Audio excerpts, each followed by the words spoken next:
Madame, Messieurs, bonsoir et bienvenue dans ce magazine. La reprise des cours au titre du deuxième trimestre de l'année scolaire 2020-2021 est bel et bien maintenue pour le lundi 11 janvier 2021 sur le territoire national. Les congés des fêtes, on peut se permettre de le dire, sont terminés et les élèves sont appelés à renouer avec le chemin de l'école. Le ministre de l'enseignement primaire, secondaire et de l'alphabétisation l'a précisé dans une interview qu'il a accordée à la presse ce matin. Regardez. La reprise des cours au titre du deuxième trimestre de l'année scolaire 2020-2021 est bien confirmée et sera effective à partir du lundi 11 janvier 2021 sur toute l'étendue du territoire national et pour tous les établissements publics comme privés de l'enseignement général.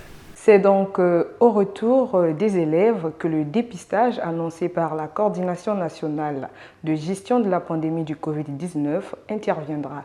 Et ce, pour connaître davantage le taux de prévalence de ce virus en milieu scolaire qui, en décembre, était à 1,8%. Ce n'était pas un dépistage à faire avant la reprise des cours, non. C'est un dépistage à faire à la reprise des cours. Donc, à partir du 11 janvier, les élèves vont être en classe. Et les équipes de la santé vont se déployer dans les écoles, vont faire un dépistage par échantillon sur un nombre important des élèves, c'est pourquoi on appelait ça un dépistage de masse, sur un nombre important des élèves, ce qui nous permettra de savoir si nous sommes encore à 1,8%, si nous sommes à moins d'1,8%, ou s'il y a augmentation. Et s'il y a augmentation, jusqu'à quelle hauteur ? Si c'est 2, 3, 4%, on peut dire que la situation est encore gérable. Les enfants peuvent continuer à suivre leurs cours jusqu'à la fin du deuxième trimestre. Et si c'est un taux de prévalence qui dépasserait certainement les 10% en milieu scolaire, le gouvernement pourrait s'en inquiéter et prendre d'autres mesures de régulation pour que, effectivement, les enfants puissent passer leur année scolaire sans trop de difficultés. Voilà. En résumé, le dépistage annoncé par la coordination nationale va se faire pendant que les enfants seront à l'école. Ce dépistage concerne un échantillon important d'élèves et d'enseignants pour aider le gouvernement à prendre les décisions nécessaires qui garantissent une année scolaire normale, une année scolaire apaisée, une année scolaire sans inquiétude. La pandémie du Covid-19 ne semble pas vaincre l'école congolaise. Le gouvernement congolais a mis tout en œuvre pour contrer ce virus au milieu scolaire et pour éviter que l'école soit un foyer de contamination, mais aussi et surtout pour que le Congo ait une année scolaire apaisée. Regardez. S'il arrive que demain, le taux de contamination en milieu scolaire, où le taux de prévalence de la maladie en milieu scolaire est élevé suivant un pourcentage que détermineront les experts. C'est eux qui nous diront si à ce taux de pourcentage, il y a ou non risque à continuer l'école en présentiel tel que nous le faisons. À partir de ce moment, le gouvernement prendra les décisions qui s'imposent.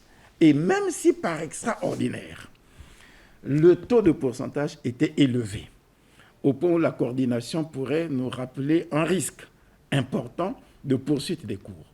Mais vous le savez, depuis le début de la pandémie, les dispositions qui sont prises par le gouvernement pour que l'année scolaire ne soit pas perturbée, que les apprentissages, la continuité pédagogique restent garantis pour les élèves de façon à leur permettre de terminer leur année en beauté, de faire leurs évaluations sommatives, formatives, certificatives. Donc, il n'y aura aucun problème de ce côté.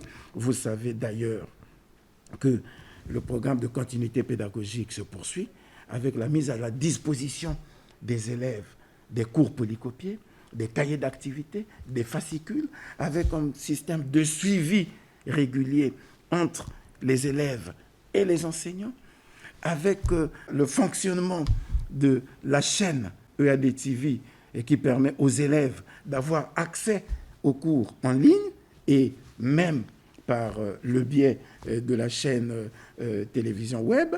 Donc, rien ne nous amènera à mettre en péril les acquis d'apprentissage au profit de nos enfants. Donc, toutes les conditions sont réunies pour que, quel que soit le cas de figure, et c'est pour moi, vous me donnez là l'occasion de m'adresser aux parents, aux élèves et aux enseignants, qu'il n'ait aucune inquiétude. À ce stade, nous n'avons pas encore appris que l'école serait compromise ou que l'école serait un foyer dangereux de contamination du virus.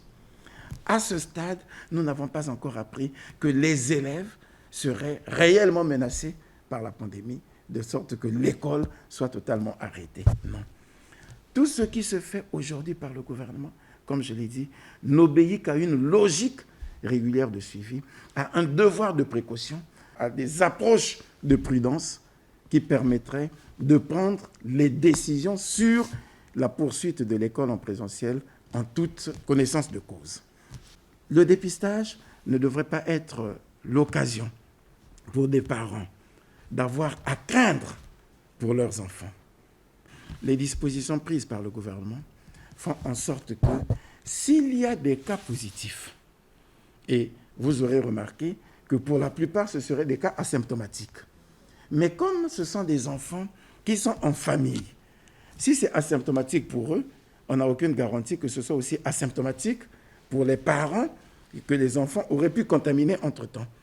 Et alors, il y a un dispositif qui est mis en place pour que les parents qui se retrouveraient dans la situation de contamination du fait de la maladie au niveau des enfants soient aussitôt pris en charge.